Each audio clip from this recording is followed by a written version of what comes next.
Good evening and welcome to the May 2016 edition of Miami County Monthly News. Our goal here at Miami County Monthly News is to bring you monthly positive news about Peru and Miami County, Indiana. There may be many of you that might not be aware that Miami County has a free fine arts gallery. Peru Community School's Fine Art Gallery is located at Peru High School. The gallery features the art collection of G. David Thompson. In our first segment tonight, Miami County Monthly News visited the gallery and interviewed the gallery's curator, Alexandria Blanc.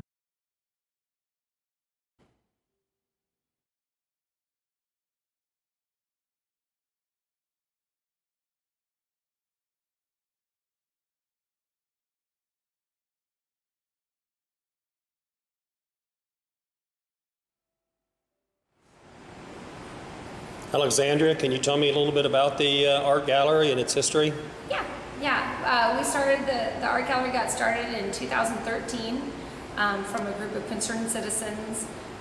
Originally, a lot of this art collection that we have here, there's over 150 pieces that were donated over the period of 20 years by a man known by G. David Thompson. And he had graduated from Peru High School and given the art collection, as I said, over a period of 20 years, he made a lot of his money in Pittsburgh and decided to bring it back to Peru and enjoyed the art teacher here by the name of Wayne Taylor. And while he was gifting the artwork to Wayne Taylor over those periods, he'd be like, "Hey, what are you doing your lesson on today, Mr. Taylor?" And he'd be like, "Oh, we're working on pottery today." And he'd just show up with big crates of pottery and artwork. We have lithographs, we have original paintings, we have some pieces from Picasso, Renoir, William Merritt Chase that were all gifted by the same man that had donated these. And now we have gained more in the collection by private donors that have donated years after. What kind of activities do you have here for the community? First things are we do school groups. We have school groups ranging in age from 3rd grade up to 6th grade that I speak visual thinking strategies with them. It's a type of art education program, and they come in to the gallery and we speak about the art, and then I send them on a little scavenger hunt. We are here for the junior high as well as the high school, and we've had school groups here from Logansport, Wabash, Warsaw, and I'm working on getting school groups from hopefully Kokomo and Rochester and even Elwood, Indiana to come. We also do philanthropic organizations that come and have meetings here. We do art gatherings here as well, and we just hosted a Cookies and Canvas that was a fundraiser for the high school for the class of 2017. And we just do lots. We're going to be doing a Bicentennial party on August 21st that we're going to have a guest speaker come from the Indiana State Museum and speak, and that will be on Sundays at the gallery, as I said, in August. And we do different events throughout the summer as well that have not been organized yet. All right. May I just have you take me around and just tell me a few of the exhibits. Right here we have some of the pottery that has been gifted from G. David Thompson. This was one of the first parts that he had donated. It ranges in age from 215 BC to the 19th century. It's Korean, Chinese, and Japanese pottery.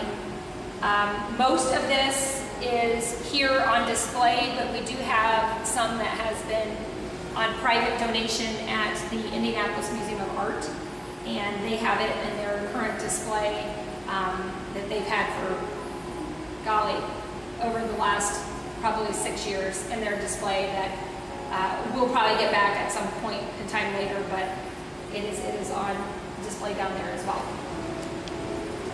On this side of the gallery, we have featured the Indiana artists. We're doing this for the 200-year Bicentennial of Indiana. and it goes all the way around the gallery. About, I'd say 2/3 of the gallery right now is donated, or not donated, but specific to Indiana artists. And we do have just a few local artists up within that Indiana artist category.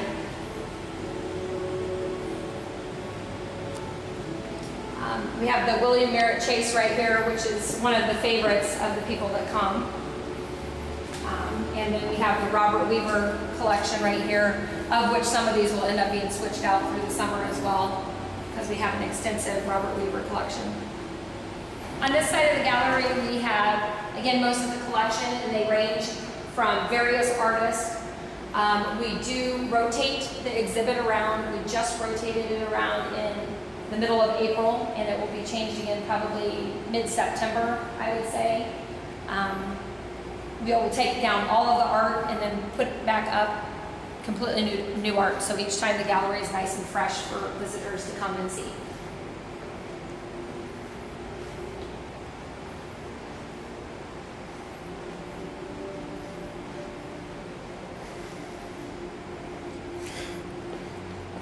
And these are some right here that were just donated within the last year, where we have a Renoir study and John Senior Sargent, as well as the police, and these are Cubist paintings. So we have a lot of different themes outside of Impressionist, Naturalist, Realism, you know, completely different ranges of art to come and view. So what hours are you open, so if someone wants to come and visit? We are open every Monday, Wednesday, and Friday from 10 a.m. to 4 p.m. And then the occasional weekends and gatherings that we have outside of that time frame. Where would be a good place if some people would like to keep up on, you know, someone coming in and being a speaker, or maybe your Sunday things? Is there a good place they can get that information? We do have it on the website, the Peru Community Schools website, and we'll probably have that specific information up there as well, as being on our email list, and I'll send out, you know, specific things. We'll have it in the paper, and we'll have a big billboard outside in front of the school that will tell people, you know, what's upcoming. All right, well, thank you. Thank you. In school news this evening, Maconaquah School Corporation has sent us video interviews of their Braves of the Week. Thank you, Eric Stoff, for providing us with these interviews. Okay, we are here with Maconaquah High School freshman Chance Hagan, who is Brave of the Week for the week of April 18th. Chance, tell me about what are some of your impressions of high school after your freshman year? I really like the sports out of everything. Okay, what sports do you play? Run track, and I play basketball. Okay, and in track, what are some of the events you participate in, or your favorite events? My favorite's probably the 4x4. Just I can sprint the whole thing and Right. get it over with. Okay. But I do the 4x8 and the 800. Okay, all right, and how about what your dream job would be? Something that involves hardware with computers, no software really, even though I might have to do it. Just a bunch of hardware stuff. Okay, and why? Why do you like building computers? It's just my favorite thing to do, really. Just be around computers a lot. Okay, awesome. Well, congratulations, Chance. Okay, we are here with Maconaquah High School sophomore Ethan Larison, who is Brave of the Week. And Ethan is a pitcher and shortstop for the Maconaquah High School Braves baseball team. Ethan, tell me a little bit about playing shortstop and pitcher, and compare those two positions, the mental preparation that goes into them. You really just got to be on top of your game when you're playing shortstop. Have the reaction time and everything. While pitching, you're play-by-play, you're ready to make a play, but you're focusing on hitting your spots or making the right pitch so somebody else can make a play. Okay. Tell me about what it takes to be a leader, maybe on the field, maybe in the classroom, amongst friends. What does it take to be a leader? You got to be trustworthy, be able to get the play done, and your schoolwork, you got to be able to keep good grades. So others have to be able to count on you? Yes. Okay. What are some character traits that you value above all else? Responsibility. Okay. Just being able to rely on someone and know that they can do something if you ask them to. Okay, and how about some goals for the rest of this school year? Just keeping on top of my grades and getting into National Honor Society. Okay, for next year you want to be in National Honor Society? Yes. Okay, awesome. Congratulations, Ethan. Okay, we are here with Brave of the Week for the first week of May 2016. We've got kindergartner Molly Martin. Molly, tell me what your favorite book in the world is. Everything you need to know about Christmas. All right, Molly, why is that your favorite book? Because Christmas is a very important time of the year to spend time with your family and friends. That's true. It is a very important time of the year. Tell me about your best friend. Her name is Isabel, and I sit with her on the bus. Okay. And why is she your best friend? Because ever since the first day of school, I sat by her, but now I sit by David. Okay. What makes you smile more than anything else? Thinking about unicorns eating donuts. Unicorns eating donuts. That is very specific. How do you make other people smile? Cheering them up when they're sad. Okay, good. And are you ready for first grade? Yes. How have you been preparing for first grade? Just gathering knowledge just makes me think I can get all the answers right, and getting to know a lot of stuff for first grade. Okay, very good. Congratulations on being Brave of the Week, Molly. Thank you. You're welcome. For our business spotlight this month, we visited Hairtique and Fontainebleau's, which is located at 24 South Broadway in Peru, Indiana. We interviewed the owner, Pam Poff, about her downtown business.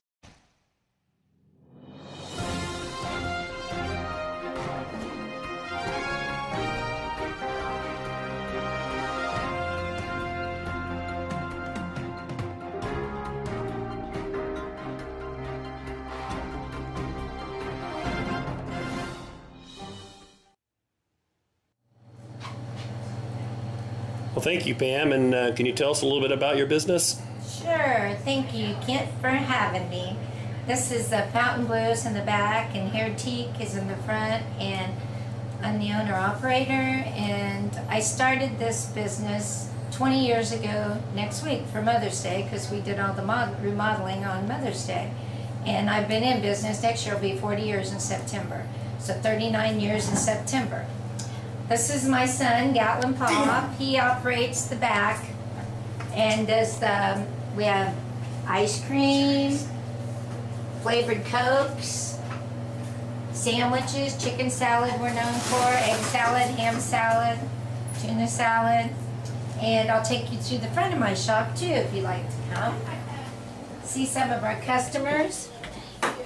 Right here we have Danae, owner. She's an operator at Hairtique.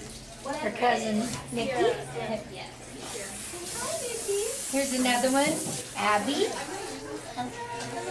And this little girl knows Mr. Workman.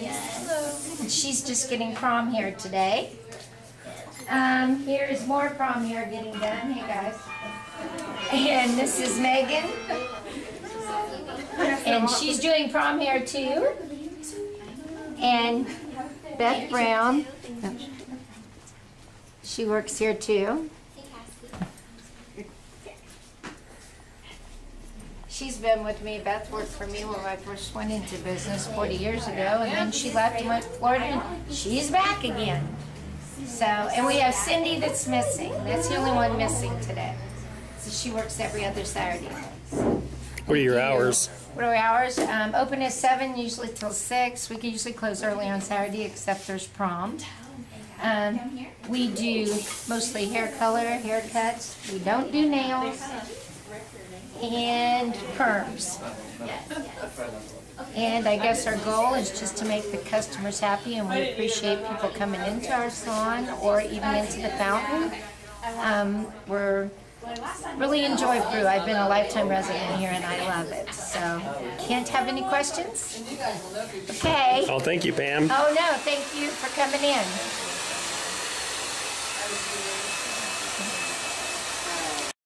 The businesses we spotlight on Miami County Monthly News have all donated to the Peru Parks Activities Fund for our local youth. If your business is interested in donating, please contact us at miami.county.monthly.news@gmail.com. This year marks the bicentennial year for the state of Indiana's statehood. Once in 100 years do we get to celebrate something as large as a statehood centennial anniversary for Indiana. The 31-member Miami County Bicentennial Committee, consisting of volunteers from the business, not-for-profit, political and volunteer communities, have a commemoration plan that will feature the finest arts, humanities, entertainment and food that Miami County has to offer. Events are planned throughout the entire year. To see a listing of the events planned or for more information, you can visit the Miami County Bicentennial Committee's website at www.miamicounty2016.com. The first event was held April 30th. It was a reception at the Miami County Museum for the 100th anniversary of the Miami County Historical Society. It was also designed to help the museum open their new exhibit, 100 Years of History. The Miami County Museum Centennial, Miami County Monthly News attended the event and we were able to interview the Miami County Coordinator for the Indiana Bicentennial, Vicki Draper. We also interviewed the museum's curator, Kelsey Perigo, about the museum's Centennial exhibit. All right, Vicki, can you tell us a little bit about this event and some of the plans you've got for the future? I would love to. We right now are celebrating the 100th anniversary of the Miami County Museum. It was started 100 years ago as part of the celebration of the Centennial of the state of Indiana, and it was such a hit that they decided to make a museum out of it. Hal Phelps did that. We have cake today. We have champagne from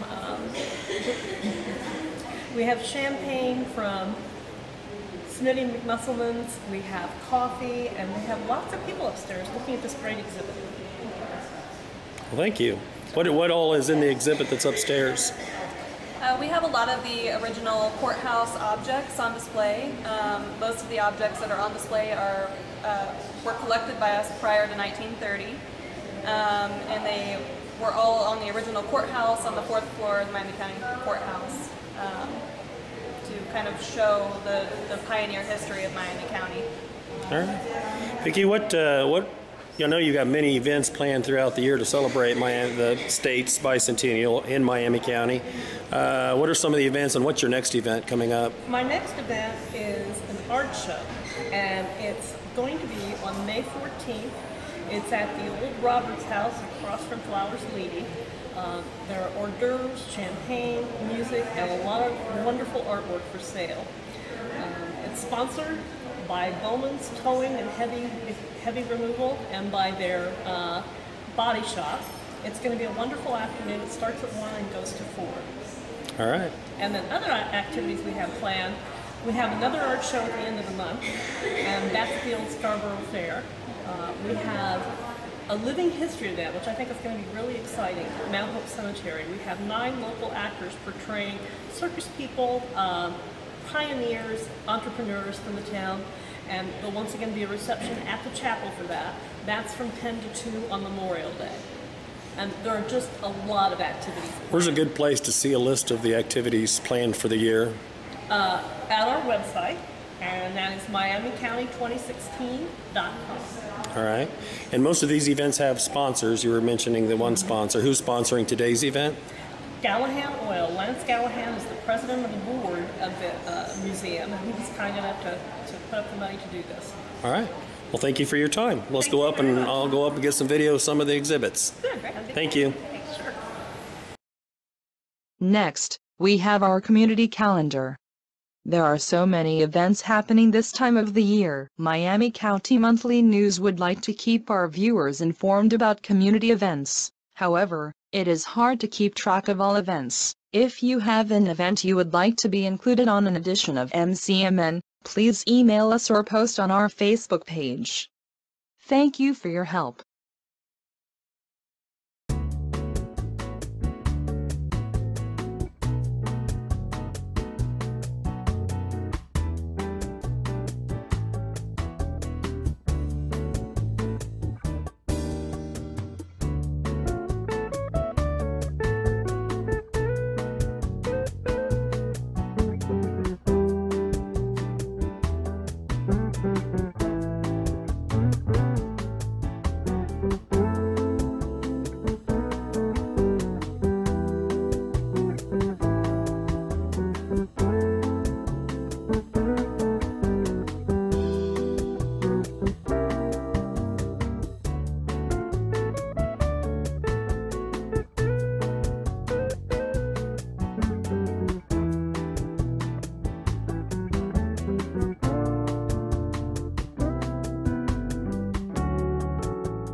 We realize this is not a very complete list, so please, inform us of any future events. Our goal here at Miami County Monthly News is to share events in Miami County that the community can attend or participate in. So our final segment tonight is about the Miami County Speedway that is located at the Miami County 4-H Fairgrounds. Miami County Monthly News attended an evening of racing and videoed the racing, and interviewed an owner and a few of the competitors.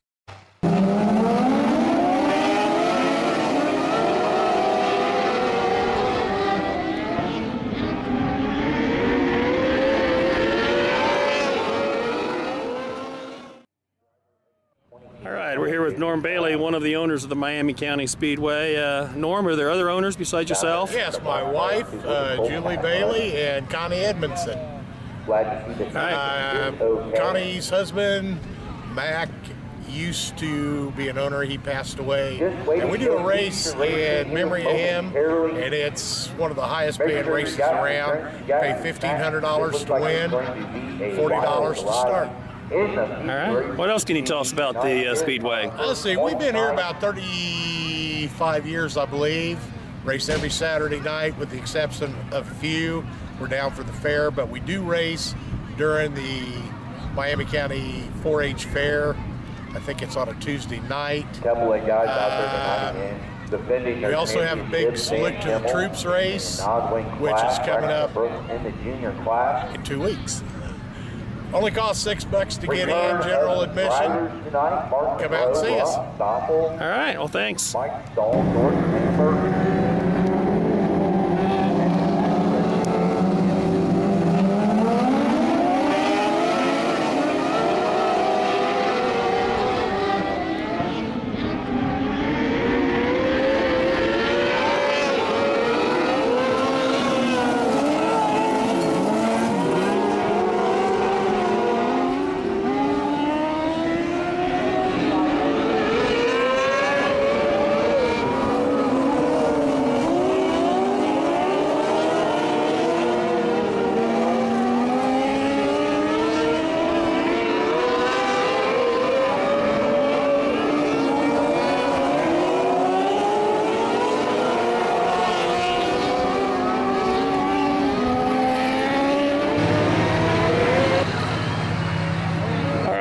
Chad Orr from Upland, Indiana. And Chad, what keeps you coming out every Saturday and coming out to the race?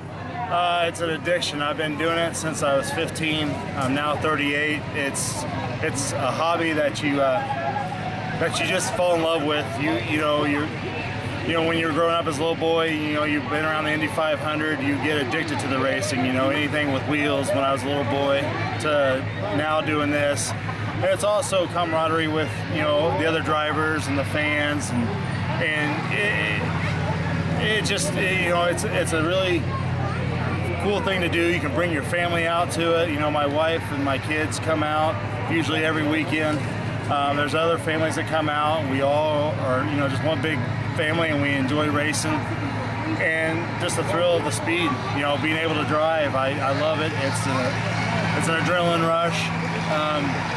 And the chance to go out and win every weekend, it's just, you have that opportunity to be successful by doing it, and you got a good crew behind you, a good car, great sponsors in this facility. Miami County Speedway, Julie, Norm, everyone, they put on a great facility for everybody to come out and have a good time, and that's what keeps you coming back. Is the facility is great. The fans, I like it. I get messages on Facebook, emails. Hey, appreciate it. Text. Thanks for coming out. And we help each other out when someone's in need. We'll go and help them out, and vice versa. When I need something, they're there to help me. So it's just the camaraderie and the thrill of the competition that keeps me coming back. All right. Well, thanks, Chad, and good luck tonight. Appreciate it. Thank you very much.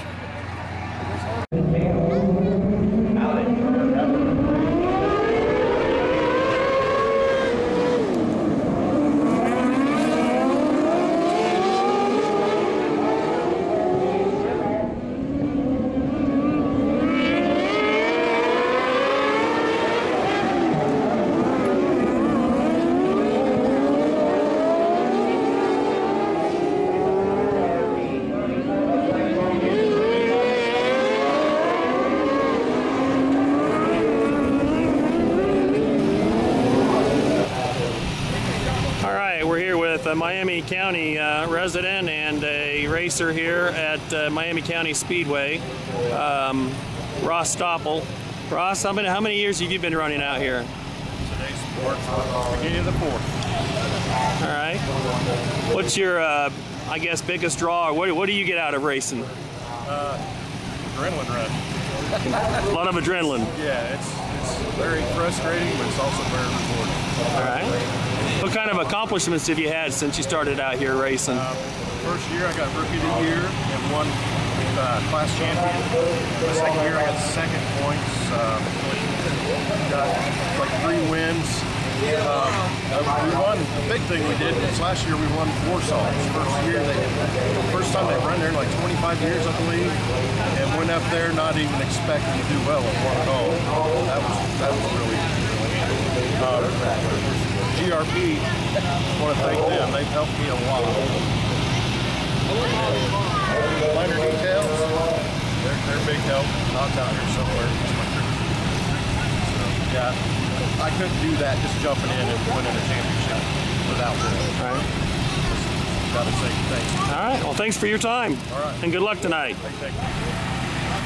All right, we're here with Cooper Baldwin, a Miami County junior racer out here.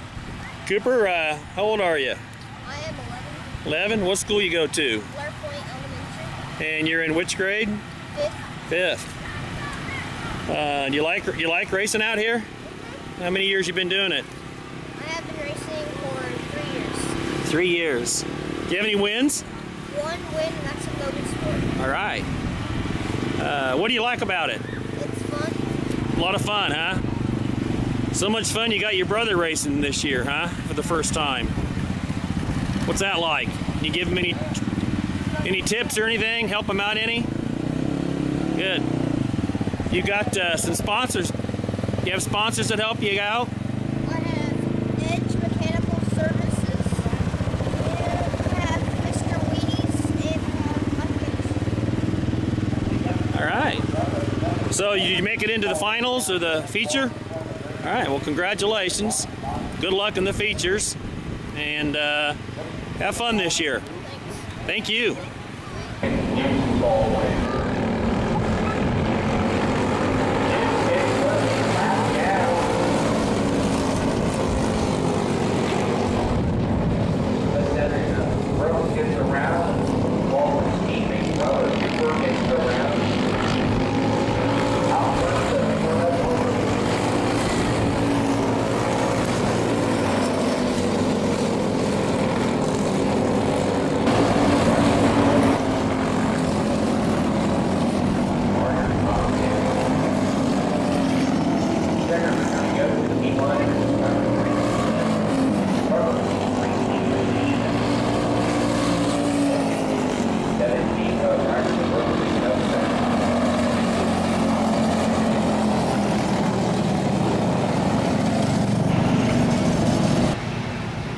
Here with Blaine Height, former Miami County resident that's been racing for how many years now? 17 years. 17 years. 6 years old. So what brings you, what's your attraction to this sport? What do you like about it? Ever since I got in it, just the speed and driving, it's an addiction that you just can't get rid of. And racing 20 other cars at the same time is just the best thrill you can ever have. Do you race about every weekend? Yep, every Saturday, April to October. What's the farthest you've traveled to participate in a race? Tulsa, Oklahoma. It was 13 hours there, 13 hours back. We raced against probably 200 other cars. It's the biggest race in our division. It's like the Super Bowl of mini sprints. What's the most you've taken in a night in prize money? My most was $500, but I've had a lot of second place finishes, and the winner got $1,000. So I've been right there at the big money, but just come up short every time. Hopefully this year, there's 3 races that pay, well, one pays $1,000, and then there's 2 other that pay $5,000 to win. So we're hoping to get a good shot at that this year. Well, congratulations on winning your heat, and good luck in the feature. Thank you. Thank you.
Before we finish up this edition with our Gotta Love It finale, we would like to thank everyone for sharing last month's edition. It has over 650 views. We hope we are sharing positive news about Miami County that you enjoy watching. So please, like our Facebook page and continue to share our videos with your friends and family. In our Gotta Love It segment tonight, we would like to share Khloe's plan to help the Peru Police Department's K-9 program. Khloe is planning a lemonade and cookie stand on May 14th and 15th to raise money to help support the K-9 program of the Peru Police Department. So when you are out and about this weekend, be sure to stop by for some of Khloe's refreshments and help her support the K-9 program. Khloe was interviewed by the Baz on Peru's 101.9 FM about her plans. We are sharing a few of the pictures her mother took during the interview. So Khloe, here at MCMN, we have to say thanks and we gotta love it. Until our next edition, stay safe everyone.